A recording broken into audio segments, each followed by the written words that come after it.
श्री शिवाय नमस्तुभ्यम हर हर महादेव। दोस्तों, अगर आपके घर में लड़ाई झगड़े बहुत ज़्यादा होते हो, पति पत्नी के बीच में होते हो, चाहे सास बहू के बीच में होते हो, चाहे भाई भाई के बीच में लड़ाई झगड़े होते हो, तो आपको यह विशेष उपाय अवश्य करके देखना चाहिए। बहुत ही ज़्यादा आसान उपाय है। आपको 7 बेलपत्र लेना है और सफ़ेद आपको कच्चा सूत लेना है। इस तरह का आपको सफ़ेद कच्चा सूत से आपको यह उपाय करना है। दोस्तों, ध्यान से समझ लीजिए आपको यह उपाय कब करना है, किस तरह से करना है, कैसे करना है।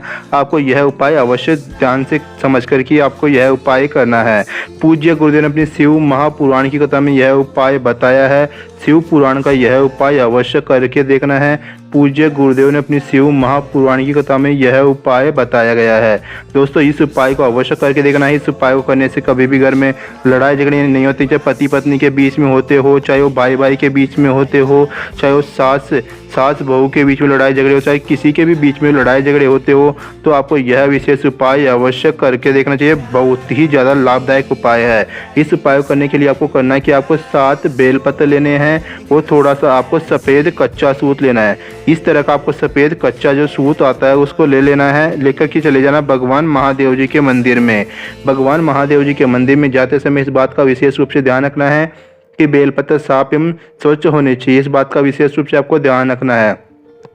मंदिर में जाने के बाद में आपको करना क्या है, भगवान महादेव जी के मंदिर में जो नंदी महाराज होते हैं, नंदी महाराज के पास में आपको बैठ जाना है। नंदी महाराज के पास में आपको बैठ जाना है। बैठ करके आपको करना है, ध्यान से अब आपको समझ लेना है।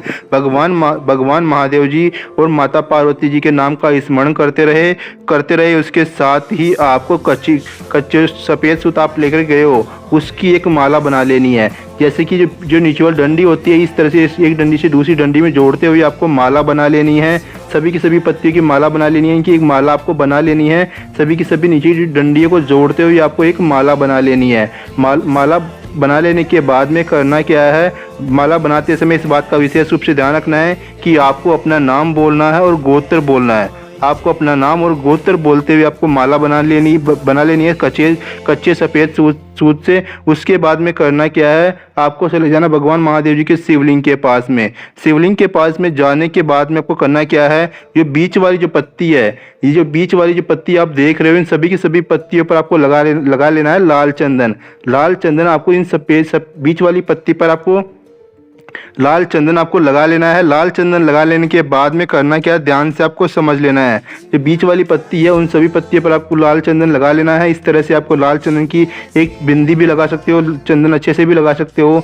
तो अपना नाम और गोत्र बोल करके भगवान महादेव जी के शिवलिंग के ऊपर आपको यह माला समर्पित कर देनी है। जो बेलपति जो माला आपने बनाई है, उस माला को आपको समर्पित कर देनी है शिवलिंग के ऊपर, अपना नाम और गोत्र बोल करके। ठीक है, अपना नाम और गोत्र बोल करके माला समर्पित कर देनी है। दोस्तों, इस उपाय को करने से उस घर में कभी भी लड़ाई झगड़े नहीं होंगे जिसका नाम और गोत्र बोला गया हो। इस विशेष उपाय को अवश्य करके देखना है। दोस्तों, यह विशेष उपाय आप कर सकते हो। किसी भी प्रदोष तिथि के दिन आप यह विशेष उपाय कर सकते हो। प्रदोष की जो तिथि आती है उस दिन आप यह विशेष उपाय कर सकते हो। इसके साथ ही दोस्तों, इस बात का भी विशेष रूप से ध्यान रखना है कि आपको यह उपाय प्रदोष काल में करना है। ठीक है, प्रदोष काल जो शाम का समय होता है, उसी से मैं आपको यह उपाय करना है।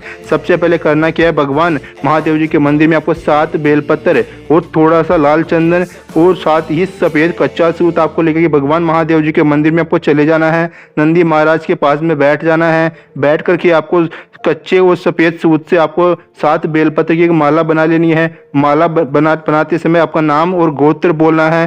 नंदी महाराज से प्रार्थना करनी है। भगवान महादेव और माता पार्वती जी के नाम का स्मरण करना है।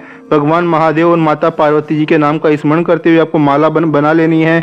इस विशेष उपाय को करने से आपकी मनोकामना बहुत ही जल्दी से जल्दी पूरी जाएगी। दोस्तों, बहुत ही आसान सा उपाय है। इस उपाय को अवश्य करके देखना है। उम्मीद करता हूँ पूरा उपाय आपको समझ में आ गया होगा। अगर कोई भी बात आपको समझ में नहीं आती है तो आप हमें कमेंट करके पूछ सकते हो। दोस्तों, वीडियो अच्छा लगा वीडियो लाइक कर दीजिए, चैनल को सब्सक्राइब कर लीजिए। कमेंट में श्री शिवाय नमस्तुभ्यम हर हर महादेव ओम नमः शिवाय अवश्य लिख दीजिए।